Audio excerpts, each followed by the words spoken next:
নমস্কাৰ দৰ্শকসকল আপোনালোক সকলোকে অমূল্যবাণীলৈ স্বাগতম জনাইছো।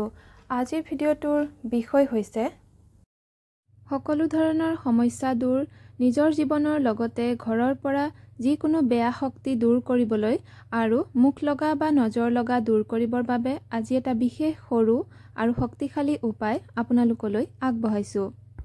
উপায়টো কৰিব লাগিব যিকোনো সোমবাৰৰ পৰা আৰম্ভ কৰি 3 দিন একেৰাহে।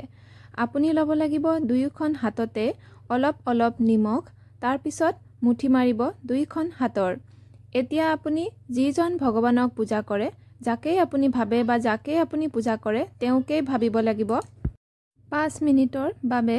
আৰু এই ভাবি থকা সময়খিনিত মানে 5 মিনিট সময়ত আপুনি মনে মনে ওম মন্ত্ৰ জপ কৰি থাকিব লাগিব।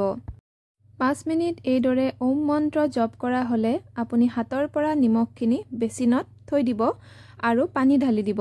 মানে টেপৰ পৰা পানী ঢালিব পাৰে। যদি আপোনালোকৰ ঘৰত বেচিন আৰু টেপ নাই তেনেহ'লে যিকোনো প্ৰকাৰে পানীত উটুৱাই দিব।